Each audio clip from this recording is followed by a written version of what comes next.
All right, guys, this is going to be a short tutorial on how to use a couple of different resources to gather information about your community. Of course, as you probably have found, because that you're listening to this video, um, we're talking about community risk assessment, assessing our communities for risk. And so when we go down here to analyzing your community, the video is here. These are links to two different sources, American Fact Finder and USA.com. So when we click on, these are just two different sources. And truthfully, USA.com is a little bit easier to use, but you can use either one. So American Fact Finder, we go here, and it brings us to the Census Bureau website. As you can see, I'm doing this during our wonderful government shutdown. But we want to go here. We're going to look at, it takes me a second. They change this website every time that we do this. And so that's why I'm having to redo this program. So we're going to look at data. Explore, under Explore Data, we're going to explore data under their main menu. And then we're going to go to the American Fact Finder. So that was Explore Data Main, and then American Fact Finder. So this is where we can put in some information about our community. You can do it by state, county, city, town, or zip code. So you can narrow it down. If you live in a very large county, say you live in DeKalb County, but you only want to look at a small portion of that that is your response district, you might can do it by zip code. You might can do it by town name. Um, you can, but like here, I'm going to put in Swainsboro. That is where the college is located. And and then we're going to see what this brings up. So we do that, and then it loads, and we see here that here's some of the information that we can get. Of course, the census 7277 in the city proper of Swainsboro. And then when we look over here to the side is where you can find a lot of information about the people that live there. Age is important. You know, what is the median age is 30. So we're not a very old community. Um, there's some other tables that we can look at for this related to gender, over 65, um, and then some the children, how many young children there are. Um, let's see, let's click here and see what it brings up. This is not scripted in case you haven't noticed. So we see here that under age 5, there's 698, 5 to 9, there's 696. So it gives you a breakdown and also the percentage of the population that is in these age groups. So here in Swainsboro, 16 years and over, 18 years and over, 21 years and over. And then you can see how it goes on down from here. The median age, um,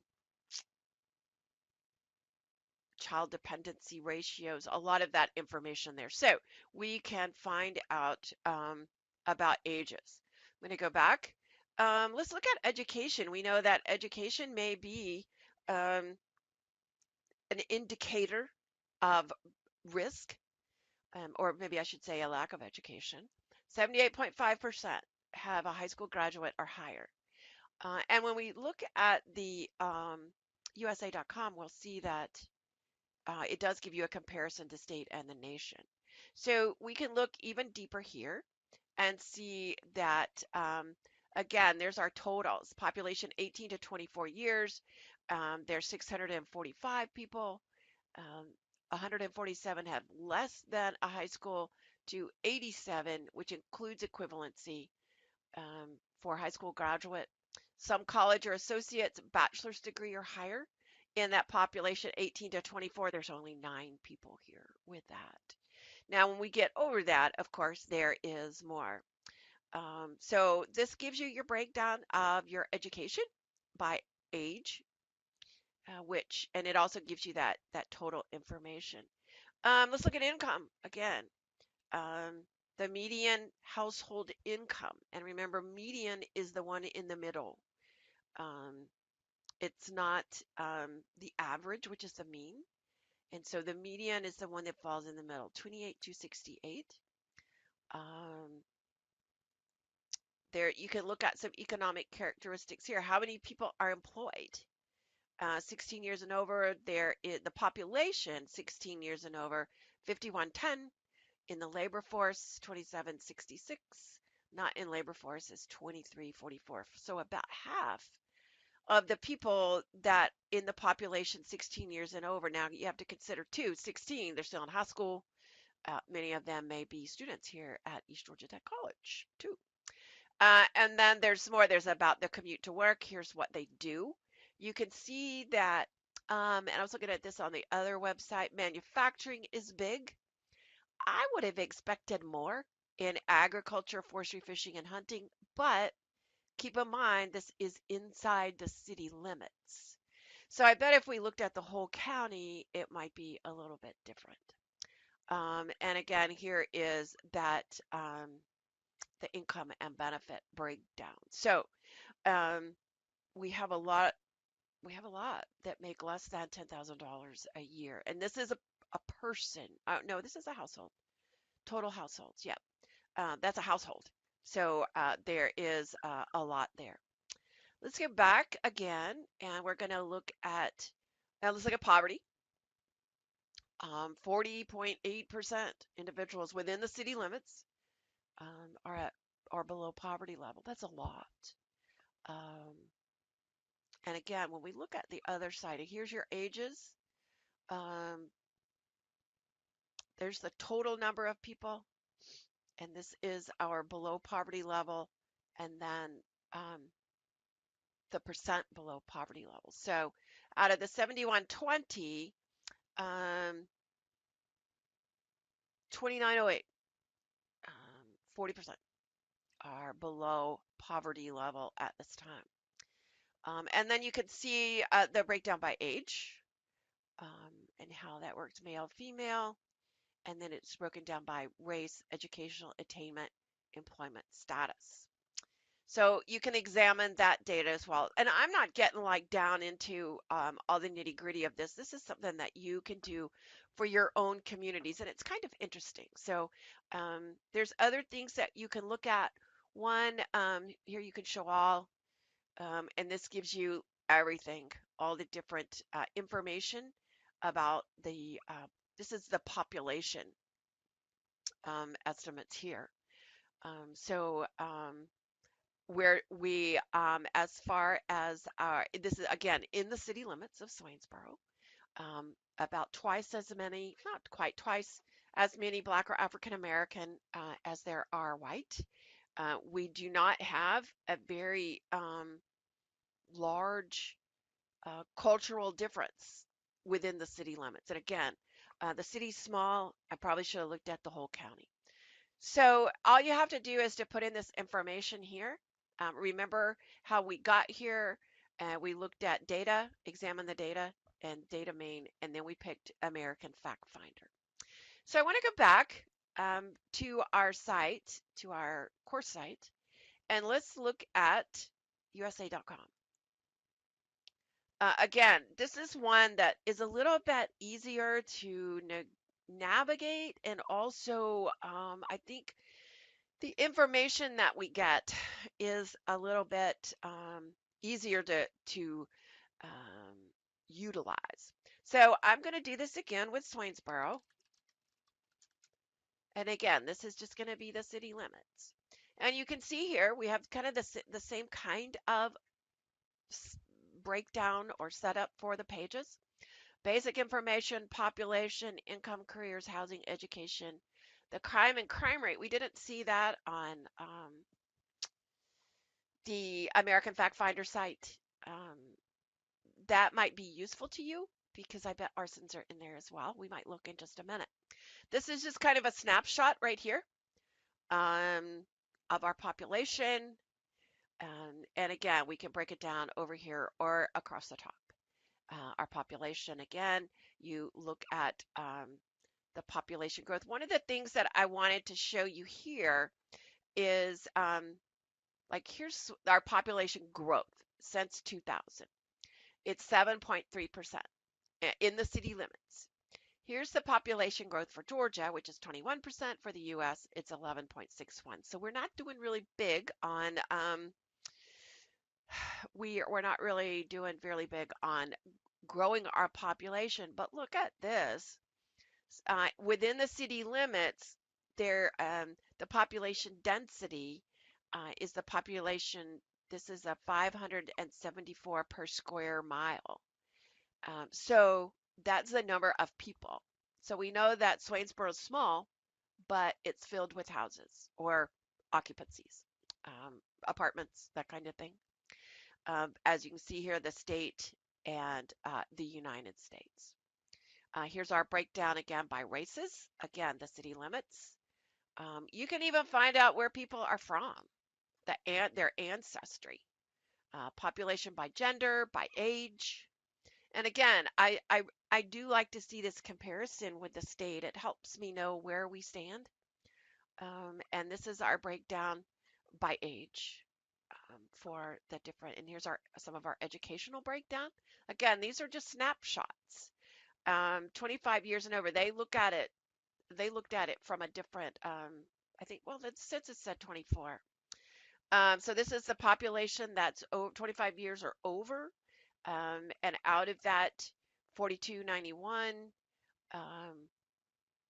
1100 have less than a high school, 1600 have high school, some college, and again, master, doctorate, and professional degrees. We have 134 people. Keep in mind that there is a college, and there's also a technical school that may account for a good many of those masters and doctorates. I'm just not sure. Um, and you can also see where you're ranked. Let's see. Let's look right here for just a second. And you can see where we rank as far as in the state. I may have passed it by.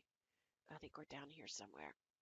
Um, as the number, I'm sorry, y'all are probably getting seasick. I'll try to go slower.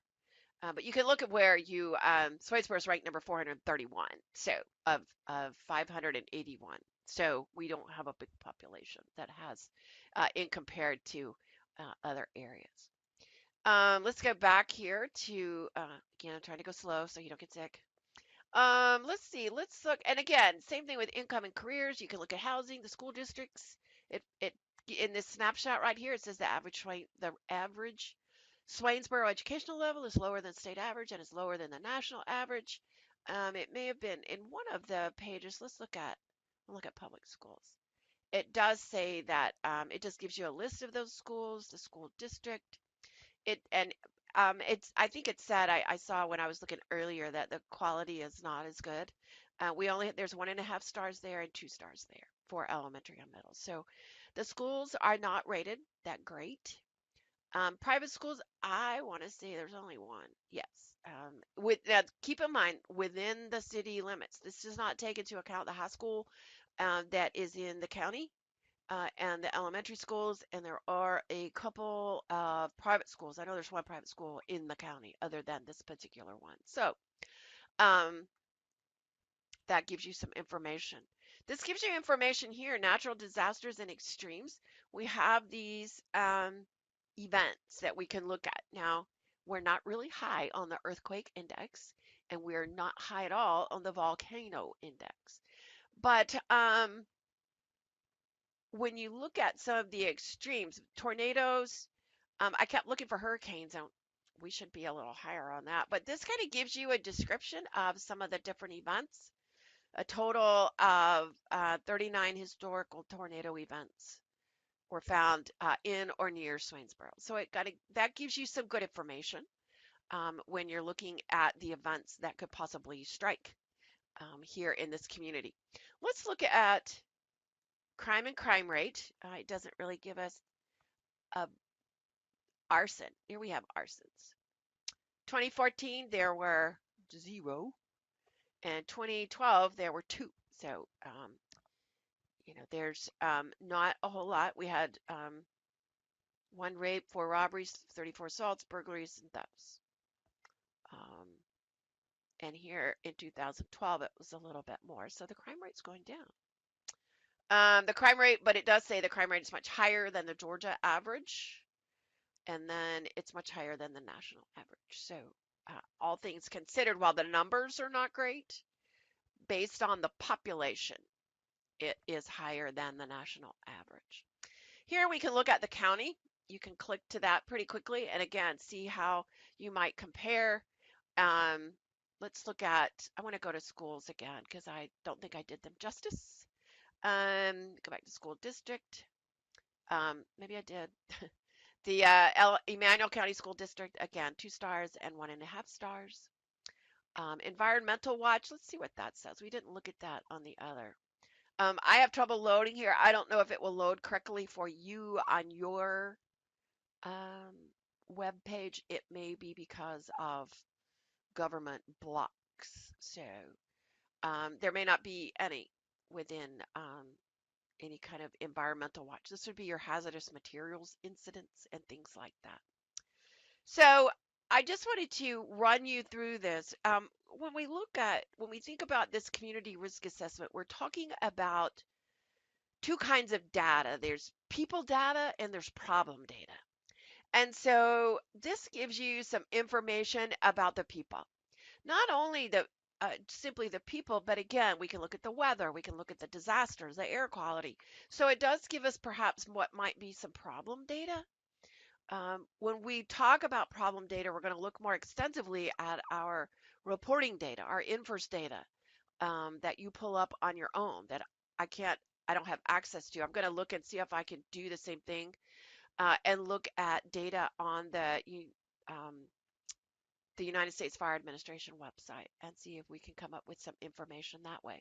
But I just wanted to walk you through these two things because that's part of your project or your assignment for this particular module and also for um, your final project is that you are going to, let me see, I'm going to click here, can't remember what it is. Yes, your community analysis, identifying hazards and risk, description of your community's demographics, identify your high hazard areas. So that's going to be the first part. So I want you to go to these web pages and like I say, the USA.com may be the easier one, but don't just be satisfied with giving me, we have this many people um, and they live here, they live in houses, there's no apartments. What does that mean? In what's the implication of that in regards to our jobs, in regards to community risk reduction and what we do? So um, that is the overview of the sources for demographic data. If you have any questions about that and have trouble finding anything, just let me know and I will be glad to help you out. So good luck with this. And again, I look forward to reading your papers. Thanks so much.